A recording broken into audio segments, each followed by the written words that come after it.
Halo, selamat pagi kelas 03 dan Pak Aryo. Kami dari kelompok 8 yang beranggotakan Uril Manarang, Yohanes Wijaya, Thomas Ari, dan Gabriel Alfa akan menampilkan sebuah video presentasi dengan judul validitas. Monggo disimak. Selamat pagi teman-teman. Perkenalkan, saya Uril dari kelompok 8. Di sini kita akan membahas tentang validitas.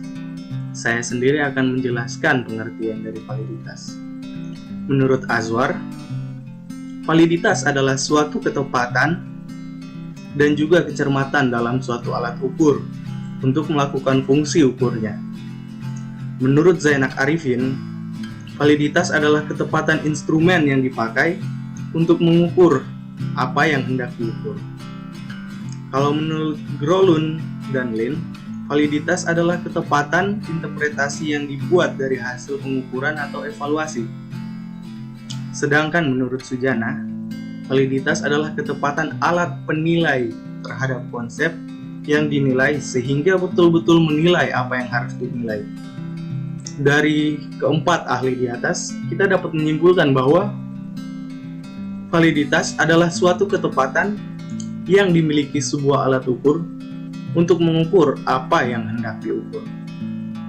Nah, berikut ini adalah jenis-jenis validitas. Validitas dibagi menjadi dua, yaitu validitas logis dan validitas empiris. Yang pertama adalah validitas logis.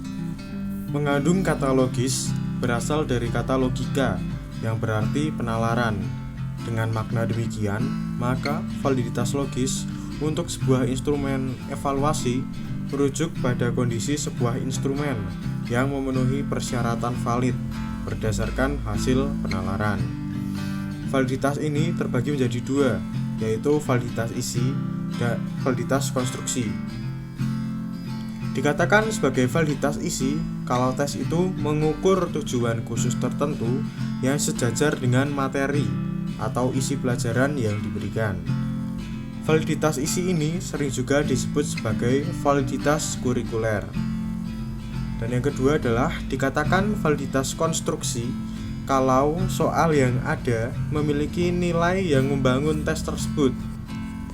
Nilai tadi mengukur setiap aspek berpikir seperti dalam tujuan instruksional khusus. Dengan kata lain, jika soal mengukur aspek berpikir tersebut sudah sesuai dengan aspek berpikir yang menjadi tujuan instruksional seperti aspek pengaplikasian ataupun deskriptif. Kita lanjut ke validitas empiris. Yang validitas empiris memuat kata empiris yang berarti pengalaman. Dikatakan validitas empiris kalau memang sudah diuji melalui pengalaman. Seperti contoh orang yang dikatakan jujur, yang artinya memang melalui pengalaman, dia memang orang yang jujur. Validitas ini dibagi dua, yaitu validitas ada sekarang atau concurrent validity yang dikatakan sesuai pengalaman jika di dalam situ ada istilah sesuai. Berarti ada dua hal yang dipasangkan. Dalam hal ini yang di hasilnya dipasangkan dengan pengalaman. Pengalaman selalu mengenai hal yang telah lampau, sehingga data pengalaman tersebut sekarang sudah ada. Lalu ada validitas prediksi atau predictive validity. Dikatakan validitas prediksi atau validitas ramalan kalau mempunyai kemampuan untuk meramalkan apa yang akan terjadi pada masa yang akan datang. Misalnya tes masuk perguruan tinggi, itu tes yang memperkirakan mampu meramal keberhasilan peserta tes dalam mengikuti perkuliahan di universitas tersebut. Ya, oke. Kemudian yang berikutnya adalah cara uji validitas.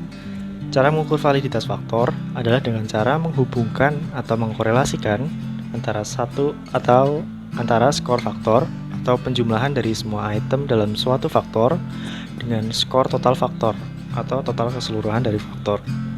Sedangkan pengukuran validitas item adalah dengan cara mengkorelasikan antara skor item dengan skor total dari semua item yang ada. Jadi sebenarnya validitas ini itu digunakan untuk menilai apakah satu perangkat soal itu terdiri dari beberapa item yang dapat mendukung seperangkat item soal sebagai suatu kesatuan. Jadi bukan berdiri sendiri tapi jadi satu kesatuan item itu. Jadi untuk melihat apakah soal tersebut valid atau tidak gitu.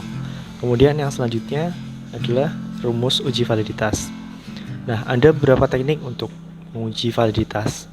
Yang pertama itu ada Pearson, teknik populer. Itu teknik yang paling populer, korelasi product moment yang dikemukakan oleh Pearson. Nah, dalam korelasi product moment itu sendiri ada dua jenis. Yang pertama adalah korelasi product moment dengan simpangan. Kemudian ada yang kedua dengan angka kasar. Nah, itu rumusnya bisa dilihat di slide. Yang simpangan ada sigma xy per akar dari sigma x kuadrat dikali sigma y kuadrat.